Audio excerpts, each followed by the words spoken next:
I never imagined the man my mom married, the man I was supposed to call Stepdad, would be capable of something like this.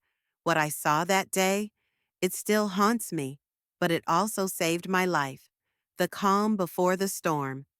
I was 15 when my mom married Rick.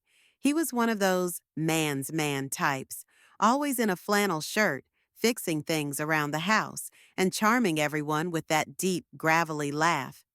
At first, I didn't mind him. He was polite, helpful, and made sure I had everything I needed. But even early on, something about him didn't sit right with me. After the wedding, we moved into his place, a big two-story house on the edge of town, complete with a creaky wraparound porch and a long gravel driveway. My bedroom was upstairs, right across from his home office. He worked from home, insurance apparently. Mom liked that. She said it meant he'd always be around. I tried to settle in. Really, I did. But Rick's smiles always felt off, too perfect. His compliments were constant, and sometimes I'd catch him looking at me, just a second too long. I brushed it off, told myself I was overthinking. My mom was finally happy after so many hard years alone. She deserved this. I didn't want to ruin it for her. But then, things started to shift. The uneasy truth. It began with small, creepy moments. One night, I went downstairs for a glass of water. It was nearly midnight, the house completely dark, except for the faint kitchen light. Rick was standing by the sink, staring out the window, motionless. When he noticed me, he turned with a smile. But it wasn't warm. It was cold. Calculating. Couldn't sleep? He asked.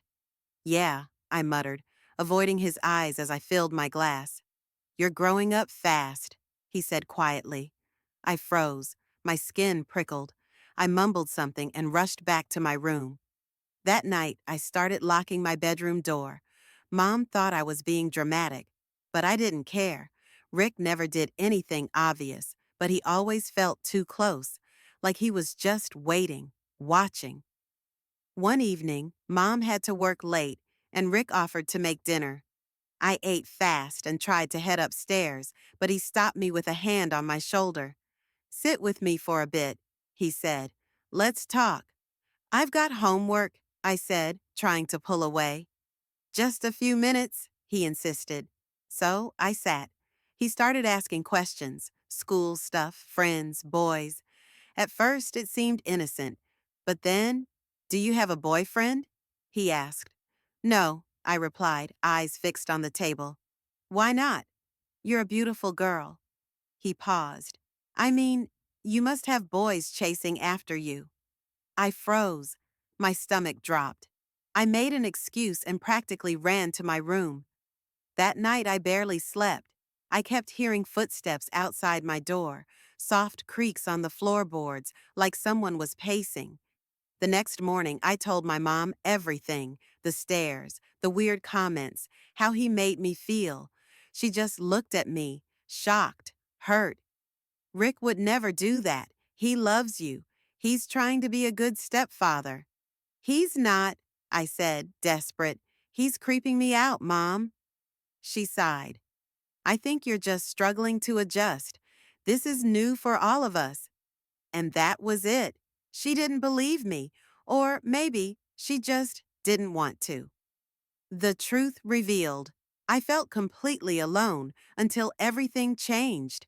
It was a Thursday. I got out of school early because of a half day. When I walked through the front door, I heard voices upstairs, Rick, and someone else, but it wasn't my mom. Curious and honestly nervous, I crept up the stairs. The voices were coming from his office. The door was slightly open, so I peeked inside. What I saw made my blood run cold. Rick was standing over a man tied to a chair. The guy looked bruised, gagged, terrified, and on the desk next to Rick was a gun. You should have stayed out of my business, Rick growled. I gasped. The floor creaked under my foot. Rick's head whipped toward the door. I ran. Barefoot, I sprinted out the front door, across the gravel driveway. all the way to our neighbor's house, Mrs. Patterson. She took one look at me and called the police.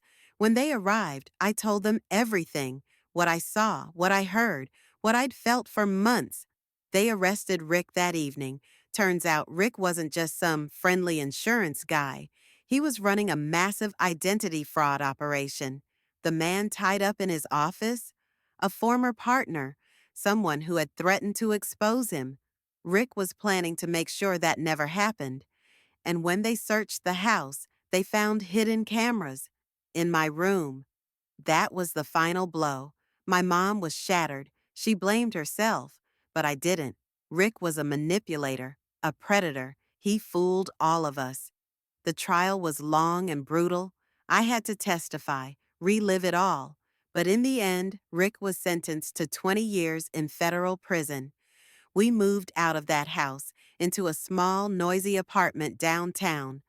But for the first time in a long time, I felt safe.